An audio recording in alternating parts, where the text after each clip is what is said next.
Olá, que a graça e a paz de Cristo Jesus, o Senhor, esteja com você, com toda a sua família. Eu sou Clécio Ribeiro e hoje, para a glória de Deus, vamos para mais um momento de reflexão da Palavra de Deus. Você que ainda não é inscrito nesse canal, aí embaixo, clique no botão se inscrever para que você possa receber as atualizações, porque diariamente eu tenho postado novas mensagens inéditas e juntos nós vamos crescer na graça e no conhecimento. Hoje eu quero trazer uma reflexão sobre que tipo de cristianismo que nós estamos vivendo. E eu posso fazer uma pergunta: você é cristão? Tem certeza disso? Essas respostas nós vamos encontrar na Bíblia Sagrada, por exemplo, em diversos textos. Eu vou começar aqui com Tiago, capítulo 1, versos 22 e 25, que diz assim: não se engane, não sejam ouvintes dessa mensagem, mas põe em prática, porque todo aquele que ouve a mensagem e não a põe em prática é como uma pessoa que olha no espelho e vê como é, dá uma boa olhada, depois vai embora e logo esquece sua aparência. O Evangelho é a lei perfeita que dá liberdade às pessoas. Se alguém examina bem essa lei e não a esquece, mas põe em prática, Deus vai abençoar tudo o que essa pessoa fizer. Em Tiago, no mesmo livro de Tiago, no capítulo 2, verso 26, diz assim: portanto, assim como o corpo sem o espírito está morto, assim também a fé sem ações está morta. Vale a pena também nós darmos um pulo mais adiante na primeira carta do apóstolo João, no capítulo 2, verso 4 a 6, que diz assim: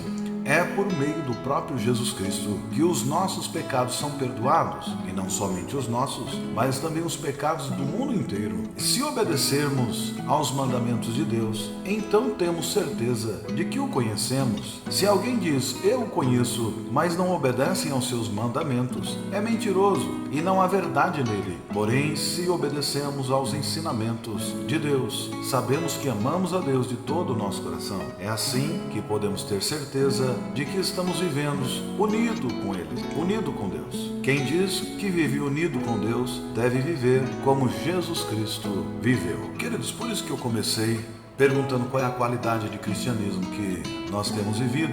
Se você é cristão, bom, em primeiro lugar, a palavra cristão, que nós precisamos entender muito bem o que é. A palavra cristão é um nome dado às pessoas que seguem os ensinamentos e as doutrinas do cristianismo, que foram deixadas por Jesus Cristo. Esse termo surgiu logo no livro de Atos. Quando você começa a ler o livro dos Atos dos Apóstolos, você já identifica que surge a palavra dos cristãos, que eram as pessoas que professavam o nome de Jesus, que falavam em nome dele e que falavam que Jesus Cristo era o Cristo, que Jesus era o Cristo.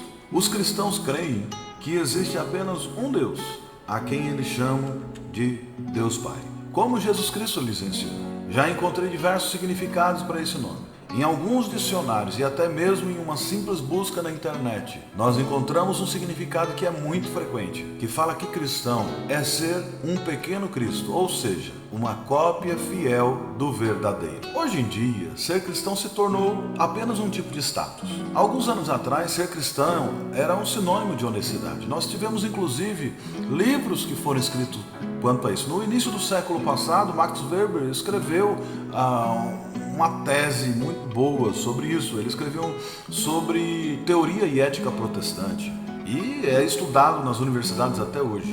Na década de 80, quando eu nasci, no bairro onde eu morava, tinha poucas pessoas que eram evangélicos. Cristãos que denominavam alguma fé eram raríssimos. Tinha muitos que diziam que era, mas nunca tinha frequentado lugar nenhum.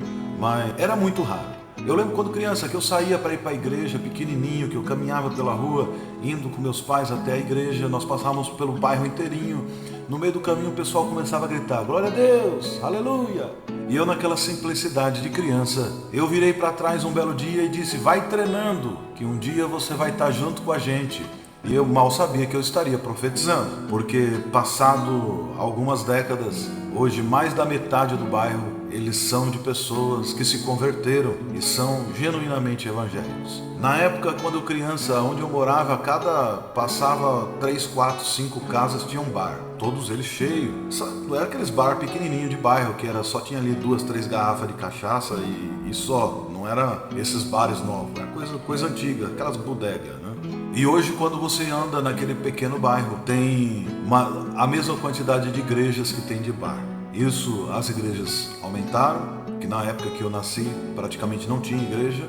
Nós somos, da minha família, nós somos as primeiras pessoas a plantar uma igreja naquele local. E nos outros bairros adjacentes também era comum não ter igreja nenhuma, ou quando tinha alguma pequena que estava começando. Então eu estou falando de uma realidade da década de 80 que não faz tanto tempo assim. O cristianismo, o evangélico no Brasil, ele representava bem menos que 10%. Eu chego aqui a mensurar em torno de 3 a 4% da população brasileira na década de 80 eram de evangélicos. Principalmente no bairro onde eu estava, não dava nem 1%.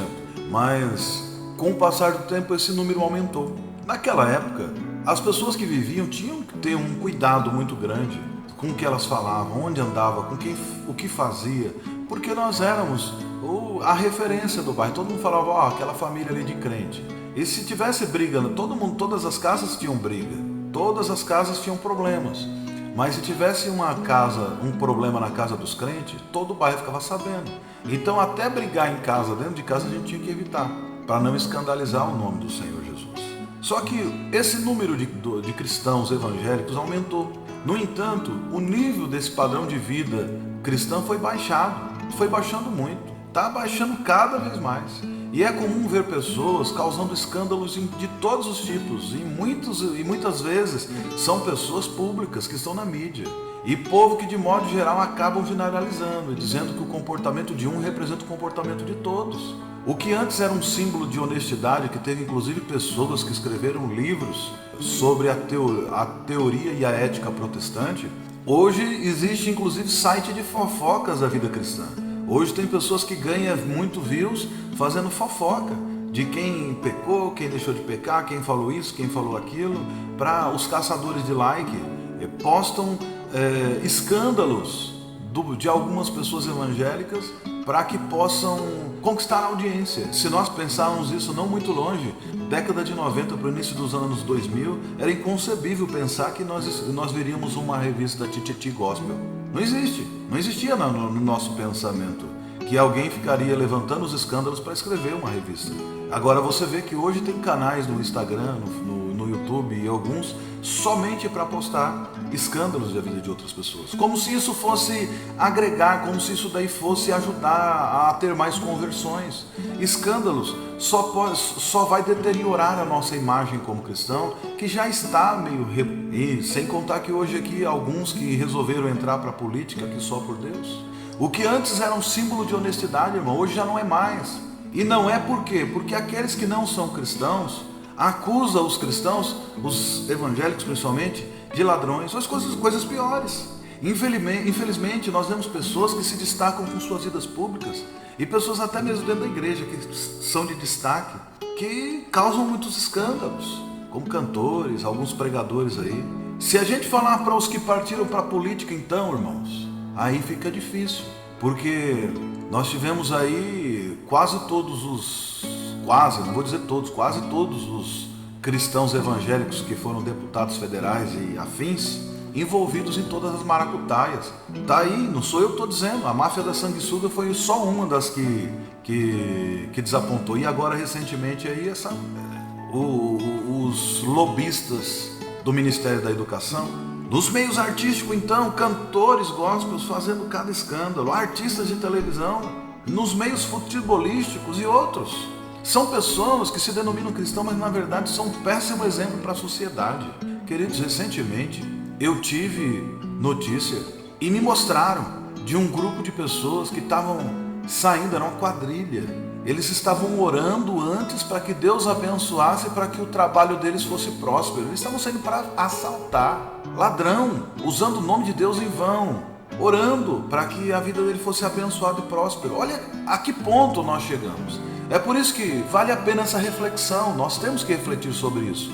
Porque Jesus Cristo não nos chamou para isso. Jesus Cristo nos chamou para sermos sal da terra e luz do mundo. E se o nosso sal não servir para ser salgado, nada mais ele presta a não ser jogado fora e ser pisado pelos homens. E tem pessoas que estão no meio evangélico, que se diz cristão, que eles não prestam para nada, eles só prestam exatamente para isso, para ser jogado fora e ser pisado pelos homens. Vale essa reflexão, queridos, nós temos que pensar. Que tipo de cristianismo nós estamos vivendo? Porque ser cristão não é para andar com a cara feia por aí, andar com a cara fechada para todo mundo, nunca rir, nunca, de jeito nenhum. Eu amo rir, Eu faço piada 24 horas por dia, eu gosto de rir. Daí algumas pessoas perguntam, nossa, é difícil ver um cristão rindo. Eu gosto. Só que eu também sou mal-humorado em dados momentos da vida. Por quê? É da minha natureza. Ou eu estou rindo ou eu estou mal-humorado. Não tem um meio termo. No entanto, eu vejo que algumas pessoas, elas vieram para Cristo, foram inseridas na comunidade da fé, mas eles fizeram da mesma forma como que eles fariam se eles tivessem entrado para um grêmio de uma empresa, de uma firma. Se eles tivessem entrado para a sociedade amigo dos bairros, se eles tivessem entrado para um clube do xadrez, se eles tivessem entrado para um clube da terceira idade ou qualquer um outro clube, não houve mudança de vida. E ser cristão precisa ter mudança de vida. Nós vamos ver aqui mais à frente, como parte dessa reflexão, do que nós precisamos ser, já que nós estamos falando sobre essas mudanças. Como eu já acabei de mencionar, na década de 80, era muito difícil encontrar pessoas que professavam a fé cristã como evangélicos aqui no Brasil, principalmente no bairro onde eu morava, na cidade onde eu morava. Existiam pouquíssimas igrejas e a maior parte delas ainda vazias. Só que na época, nas escolas, por exemplo, onde eu frequentava, só eu era evangélico. Tinha mais uns 2 lá que foram chegando. No entanto, eu posso afirmar, irmãos, que categoricamente, que cada um que dizia ser cristão ali, evangélico, era de verdade. Você podia vasculhar a vida deles que não encontrava dolo, não encontrava problema. Errava, pecava como todo mundo. Mas se você fosse fazer uma busca, você via que eram pessoas que eram cristãos genuínos. Eu não estou dizendo que hoje não exista, existe e tem, porque Deus, como diz nas Sagradas Escrituras, Ele sempre separa 7.000 que não se dobraram a Baal. Como no tempo de Elias, como no tempo dos apóstolos, Deus sempre separa um povo sincero. Mas o que acontece, não é todo mundo que diz Senhor, Senhor entrará no reino dos céus. Jesus mesmo disse isso no livro de Mateus, Lucas, repete em João, que muitos naquele dia dirão, Senhor, em teu nome eu curei, profetizei, fiz sinais maravilha. Ele vai dizer, apartai-vos de mim, maldito, para o fogo eterno, porque eu não te conheço. Queridos, o que eu estou dizendo é que no tempo que eu nasci, no tempo que eu cresci, era raríssimo ter cristãos. E eles eram cristãos genuínos. Em dado momento da minha vida, eu passei por momentos de altos e baixos da minha fé cristã. Eu costumo dizer para as pessoas que eu nunca deixei de ser evangélico, mas algumas vezes eu esfriei. Eu esfriei por quê? Porque eu parei de orar, eu parei de ler a Bíblia. E eu estava cansado por alguns problemas que eu passei na igreja, porque problemas tem em todos os lugares. E com isso eu me esfriei a tal ponto que eu comecei a ser só um cristão nominal, um crente domingueiro, que eu colocava a Bíblia embaixo do braço só no domingo para ir na igreja e orava só quando o pastor estava orando, ouvia a palavra só quando alguém estava lendo e pregando e voltava para casa. Na segunda-feira eu estava igual a todo mundo. Eu tinha retrocedido até que um dia alguma pessoa chegou para mim e perguntou se eu tinha alguma fé. Eu falei, não, eu tenho, eu creio em Deus, eu sou evangélico, eu sou desde que eu nasci. E a pessoa duvidou de mim. Falou, imagina, você não. Eu imaginava isso de qualquer um, menos de você. Aquilo ali foi a melhor pregação que a pessoa poderia fazer, porque a partir daquilo ali eu tive verdadeiramente um novo start. Isso foi recente. Eu não estou falando década de 80, 90 não, irmãos. Estou falando isso daqui há poucos anos atrás. Que eu parei tudo e falei, opa, tem algo errado. Então se Jesus Cristo voltar, onde eu fico? Então antes que Ele volte, deixa eu consertar. E eu fiz como Elias, comecei a pegar as pedras e consertar o altar. E eu comecei a pensar, eu preciso pensar mais em Deus. Cotidianamente, todos os dias, toda hora. Comecei a orar, comecei a ler a Bíblia, veio o avivamento novamente. E a partir desse momento que eu comecei a ter uma nova atitude, e eu comecei a mudar a minha conduta de vida, começou a surgir as pessoas para atacarem pedra. Quer dizer, antes eu era um crente bom, todo mundo sabia que eu era um crente eu quero ser igual a esse daí. Era o que o povo do mundo dizia, que queria ser como eu. Por quê? Porque eu era como eles, né? Eu estava desviado, mas ainda membro de uma igreja. No entanto, no momento que eu decidi, falei, não. Amizade com o mundo é inimizade com Deus. E eu decidi, para tudo, vamos voltar ao princípio de tudo. Vamos ver onde eu errei e consertar. E que eu comecei a voltar, começou a surgir as críticas, começou a vir as perseguições, começou a vir as pancadarias. Daí eu pude entender que realmente eu não estava fazendo a vontade de Deus. Porque, queridos, quando a tua vida estiver tudo muito normal, que nada estiver acontecendo, que está todo mundo rindo para você, é porque você está igual a eles. E Jesus Cristo não nos chamou para ser igual ao mundo, Ele nos chamou para ser igual a Ele. E o que acontece? Hoje nós estamos passando por um período de pessoas que estão vivendo a vida que eu acabei vivendo também. Por um período em que cresceu o número de evangélicos, porém nós nunca tivemos um nível tão baixo de expressão do cristianismo.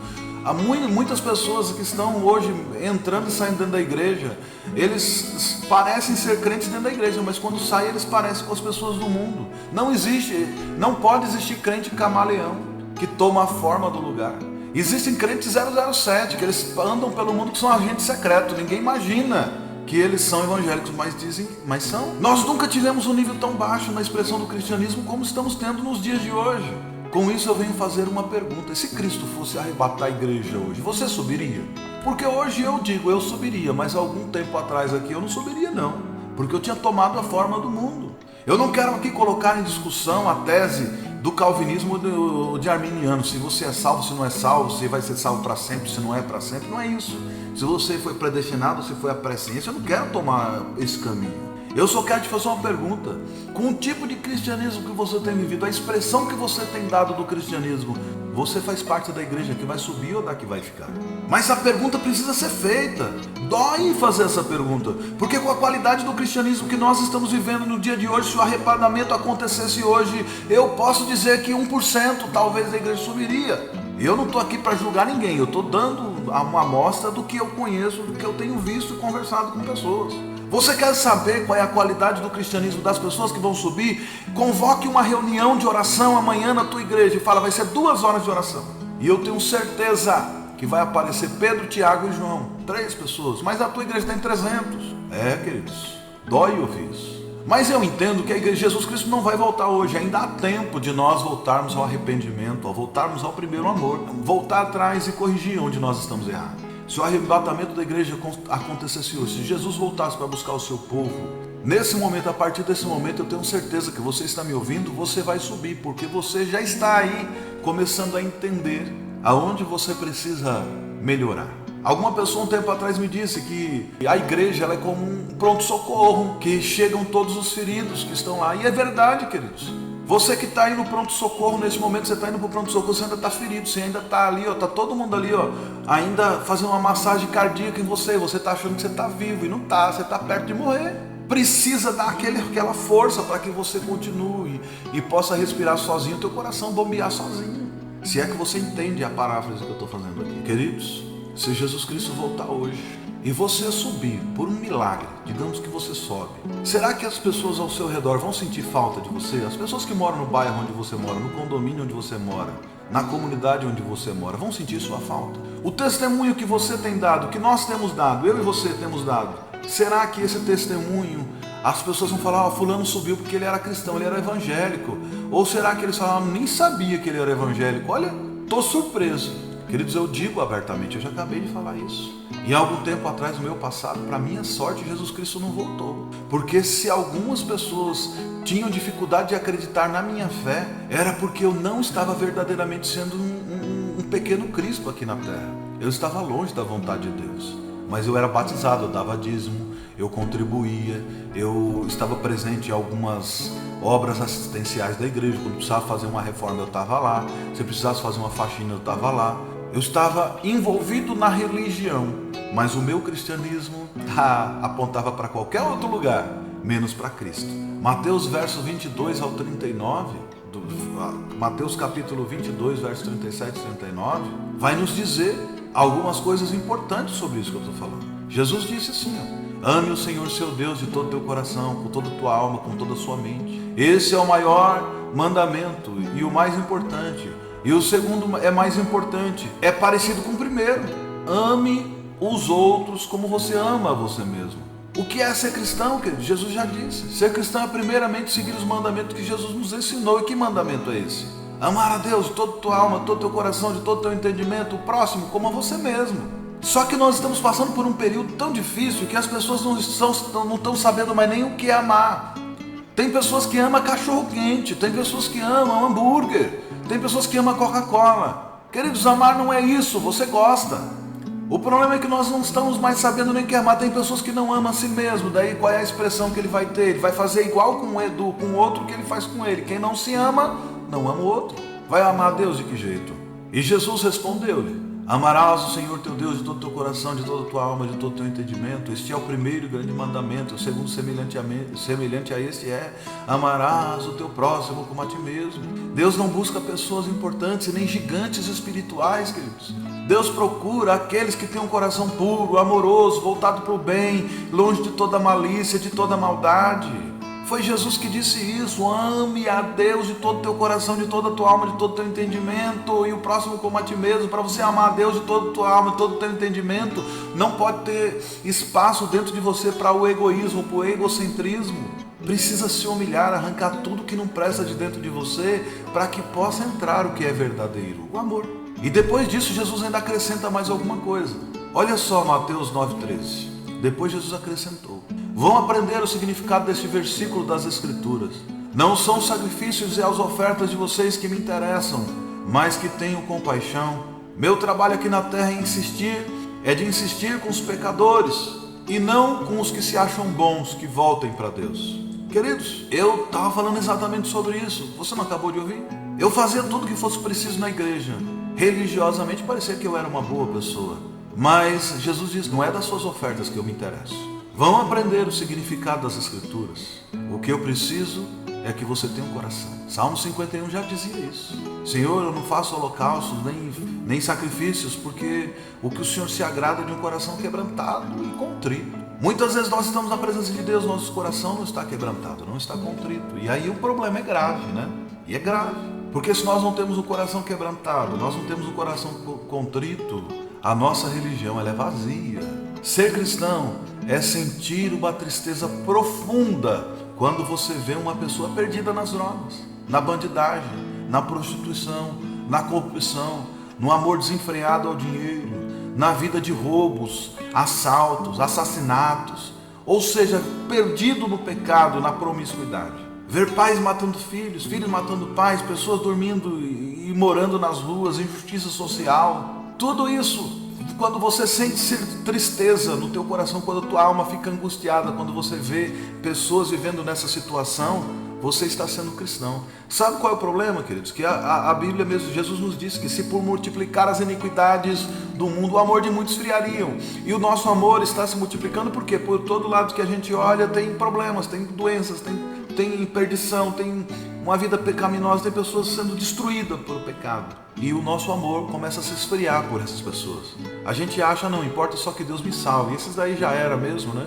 Queridos, no início dos anos 2000, eu atuava como missionário. E eu pregava o evangelho em todos os lugares. Passei por diversas igrejas, ajudando a plantar igrejas. Depois, em 2007, eu fui para um ministério. Ninguém lá sabia que eu era missionário, mas logo que eu cheguei na igreja, pediram para eu liderar o grupo de missões. E eu comecei a trabalhar. E surgiu um problema entre eu e o outro rapaz que trabalhava, porque ele só queria ir evangelizar o pessoal da Carcolândia, ir para visitar mendigos, isso. E eu falava: eu não tenho mais isso não quero levar evangelho para essas pessoas não.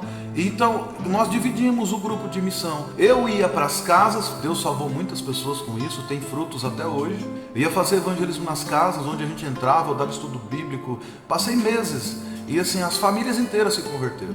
E esse outro rapaz ia para o trabalho de rua.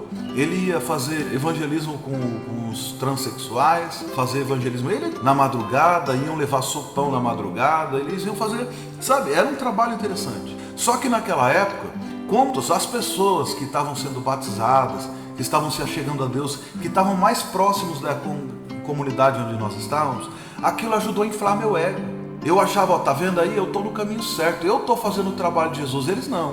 Eles estão fazendo ali só marketing. E um dia o Espírito Santo se retirou de mim, porque eu estava contendendo com a obra dele. Eu estava entristecendo o Espírito Santo, porque eu deixei o orgulho falar mais alto. Naquela época eu quis dizer para mim mesmo que o trabalho que eu estava fazendo era melhor do que o deles.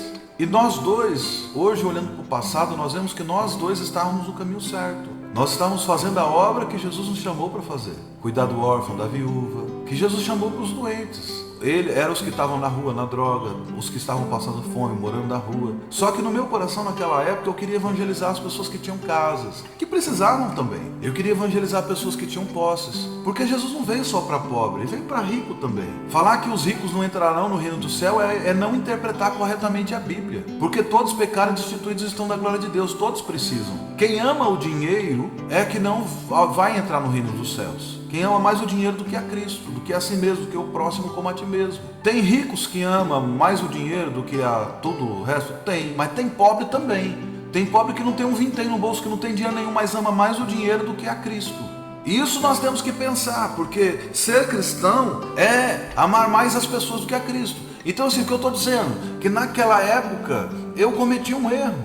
E eu passei muito tempo de um esfriamento espiritual. Por quê? Porque eu tinha perdido o amor pelo perdido. Eu tinha um amor parcial. Eu não conseguia sequer entender que aquele pessoal da Cracolândia também precisava de Jesus. Eu cheguei a falar frases como, não, esse povo aí é tipo um zumbi. Não tem mais salvação para eles. E tem sim, queridos. Tem salvação para todos. Enquanto houver fôlego de vida, ainda há esperança. Tem salvação para todos. Tem salvação para o multimilionário, para o bilionário, para o trilionário, quadrilionário, se houver. Mas tem para o mendigo também. Tem salvação para todos. Deus veio para justos e injustos. Só tem justos aqui na terra. Jesus veio para salvar todos nós. Ser cristão é estar sempre pronto para ajudar, independentemente de quem seja, sem olhar quem é e muito menos se é da mesma religião, da mesma igreja. O apóstolo Paulo mostra que um verdadeiro cristão, quando escreve para os irmãos em Roma, ele explica o que é ser um verdadeiro cristão.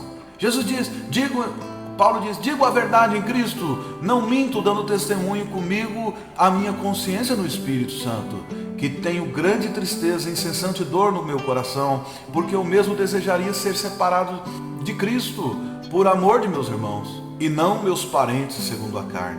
Perdão, eu errei a leitura. O apóstolo Paulo mostra que é um verdadeiro cristão quando escreve para os irmãos em Roma, no livro de Romanos, capítulo 9, verso 1 a 3, que diz assim, ó, digo a verdade em Cristo, não minto, dando testemunho comigo a minha consciência no Espírito Santo, que tenho grande tristeza e incessante dor no meu coração, porque eu mesmo desejaria ser separado de Cristo, por amor de meus irmãos, que são meus parentes segundo a carne. Ou seja, ele queria já ir para o reino de Deus, ele não queria mais viver aqui. Se é possível nós fazermos a mesma declaração com a qualidade de cristianismo que estamos vivendo hoje, será que é possível? Porque o apóstolo Paulo não via a hora de partir desse mundo. Será que é possível nós fazermos a mesma declaração? Um tipo de cristianismo que nós estamos vivendo. E olha só o que a palavra diz. E ainda assim, pois sendo livre de todos, fiz-me escravo de todos para ganhar o maior número possível. Fiz-me como judeu para ganhar os judeus, para os que estão debaixo da lei, como se estivesse eu debaixo da lei, embora debaixo da lei não esteja, para ganhar os que estão debaixo da lei. Para os que estão sem lei, como se estivesse sem lei, não estando sem lei para com Deus, mas debaixo da lei de Cristo, para ganhar os que estão sem lei. Fiz-me como fraco para os fracos, para ganhar os fracos. Fiz-me tudo para todos, para por todos os meios chegar a salvar alguns. Ora, tudo faço por causa do Evangelho, para dele tornar-me coparticipante. Isso o apóstolo Paulo disse na primeira carta à igreja de Coríntios, no capítulo 9, verso 19 ao 23. Será que a qualidade de cristianismo que estamos vivendo é possível amar as pessoas independentemente das nossas tradições e religiosidade, queridos? Porque o Paulo, ele foi e se fez como judeu para ganhar os judeus. Ele fez como tio para ganhar os gentios, né? Ele não se fez de pecador para ganhar os pecadores. Ele não se fez de mentiroso para ganhar os mentirosos. Ele não fez de alcoólatra para ganhar os alcoólatras. Nada disso. Às vezes nós erramos porque nós interpretamos erroneamente as Escrituras. Será que com essa qualidade de cristianismo que nós estamos vivendo, é possível amar as pessoas independentemente das nossas tradições e religião? Porque às vezes as nossas religiosidades têm nos afastado. Até quando em nossos cultos nós vamos gastar tempo mostrando o que os outros fazem de errado? Perdendo tempo discutindo coisas banais como estilo de roupa, tamanho da saia, ou se a calça é muito apertada ou se é transparente. Qual o melhor estilo musical? Quem canta melhor ou canta com mais unção? Se a minha versão da Bíblia é a que está certa? Se as ministrações do outro é mais emocionante ou mais avivada ou a mais correta? Se devo ou não devo dançar? Olha o tanto de coisas que estamos debatendo dentro das nossas igrejas. Quem é que quando prega atrai mais multidão? Quando fulano prega que se converte a mais pessoas, quando prega não se converte ninguém. E aí? Até quando nós vamos estar discutindo isso? Isso é coisa para meninos. Infelizmente, muitos dos que se dizem cristãos e têm influência sobre um grande número de pessoas, eles procuram cada vez mais apresentar os defeitos dos outros, para encobrir os seus próprios erros, porque todos pecaram e destituídos estão da glória de Deus. Todos nós em dado ponto nós erramos, queridos. Eu errei que quase custou a minha salvação, já falei para vocês aqui, nessa mesma mensagem. Nós não temos que ficar apresentando os defeitos de ninguém. Recentemente eu vi um pregador que foi ministrar sobre oferta, porque tem algumas igrejas que eles agora gostam de pregar sobre oferta todo culto. E vai lá e é uma mensagem linda. Só que ele passou 10 minutos falando das outras igrejas que ensinam errado a respeito de dízimos e oferta. E no entanto ele levou só 40 segundos para mostrar a forma correta que deveria se ofertar. Ou seja, ele passou 10 minutos e 40 segundos ministrando sobre o assunto. Eu cronometrei. Por quê? 10 minutos ele ficou falando mal das outras igrejas. No entanto, 40 segundos só que ele mostrou. Agora imagina, se ele pudesse ter investido os 10 minutos e 40 segundos investindo para ensinar a forma certa que nós devemos ofertar e juntos louvarmos a Deus pelo privilégio que Ele nos concede de poder ofertar e contribuir e semear na obra de Deus, todo mundo faria isso com uma tremenda alegria, exultando de alegria no coração. Ninguém precisa saber como existe errado, gente. Nós precisamos ensinar qual é a forma certa. Nós não precisamos ficar ensinando quais são as doutrinas erradas. A gente precisa ter um referencial do que é certo, porque toda vez que vier alguém com um erro, a gente já vai ter aqui o nosso caça-radar, vai estar ligado aqui. Eu falo, isso daí está fora da Bíblia, isso não é doutrina cristã. A gente não precisa estudar todos os erros, a gente precisa estudar o que é certo. Nós precisamos aprender o que é certo e esquecer o que é errado. Você, quando vai estudar a lei, você não estuda a lei para ver como burlar, você estuda só o que é certo. O que é errado, deixa que o errado é errado. E pronto. Ser um cristão genuíno é poder mostrar que somos totalmente dependentes de Jesus Cristo e que não temos méritos nenhum, porque se fosse por méritos, estaríamos todos perdidos.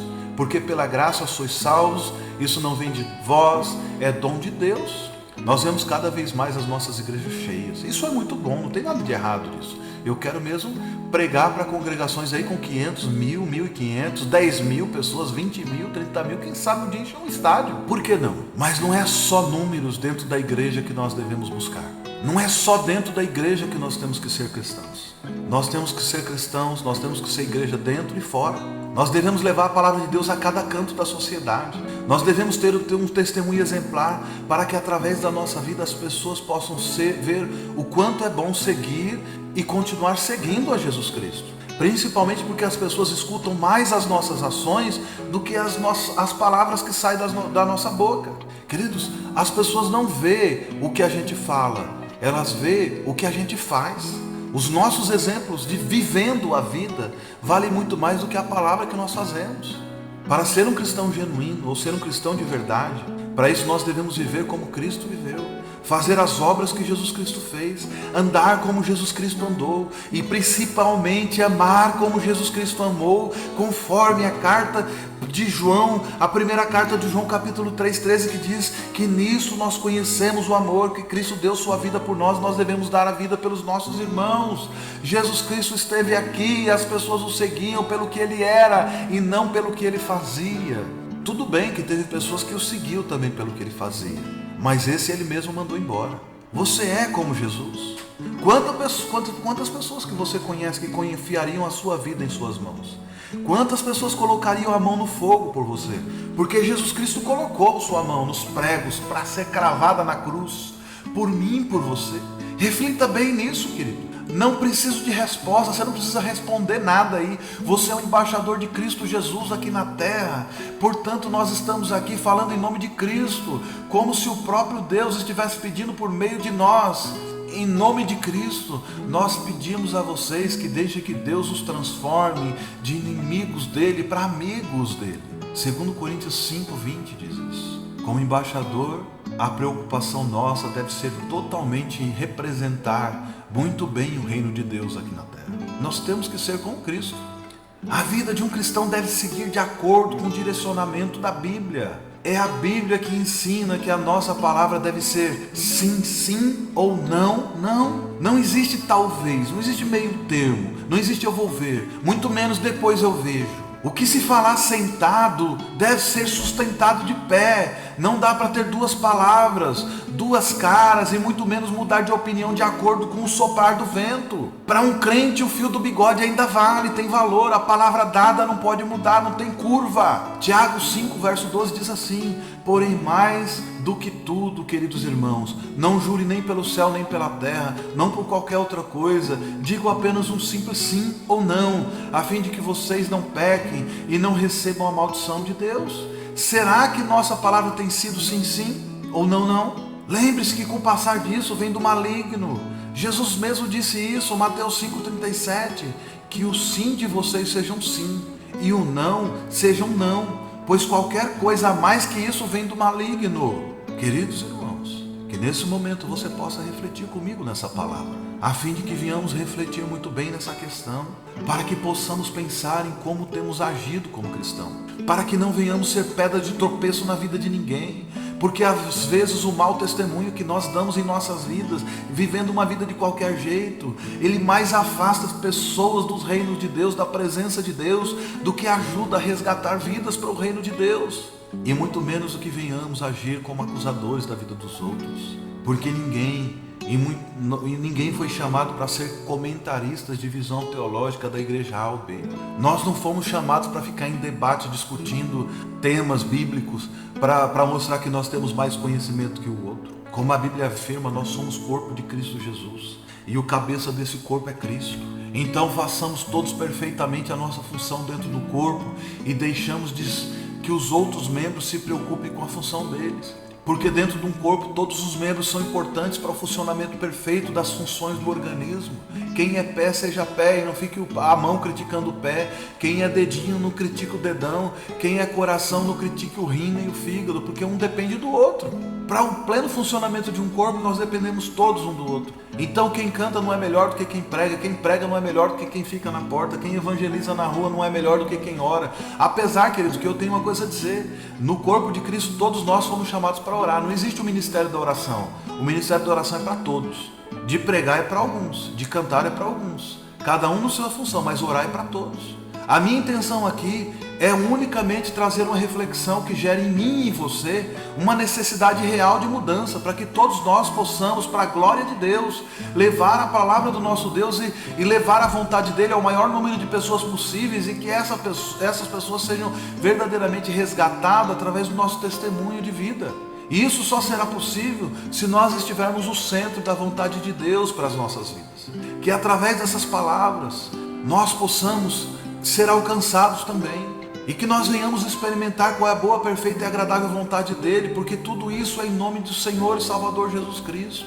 Para que primeiro nós sejamos alcançados, depois formos alcançados por outros. Porque nós erramos, irmãos, como todo mundo. E para encerrar, eu vou deixar mais um texto da palavra de Deus que o apóstolo Paulo escreveu para os Filipenses, capítulo 4, verso 8 ao 9. Quanto ao mais, irmãos, tudo que é verdadeiro, tudo que é honesto, tudo que é justo, tudo que é puro, tudo que é amável, tudo que é de boa fama, se há alguma virtude, se há algum louvor nisso, pensai. O que também aprendeste, recebeste, ouvistes e vistes em mim, isso praticai, e o Deus de paz será convosco. Aqui está a receita. Irmão, tudo que for verdadeiro, tudo que for honesto, tudo que for justo, tudo que for puro, tudo que for amável, tudo que for de boa fama, é essas coisas que tem que ocupar a nossa mente. É nisso que nós temos que pensar e falar. Nós não temos que cuidar da vida de ninguém, nós temos que cuidar da nossa vida, nós temos que conversar e motivar um ao outro, e não sermos críticos da vida de um e do outro. Isso é uma reflexão, já é uma crítica, mas isso aqui é para que a gente mude e volte ao primeiro amor, para que um dia o anjo do Senhor não apareça, para que Jesus não apareça e olhe para você e diga: eu tenho contra ti que abandonaste o primeiro amor. Mas antes que isso aconteça, olhe a tua vida, descubra onde você errou e volte para a glória do nome de Cristo Jesus. Que Deus abençoe você, queridos. Reflita nessa palavra e que todos nós possamos andar de glória em glória, de vitória em vitória, em nome de Jesus. Amém. Que Deus te abençoe.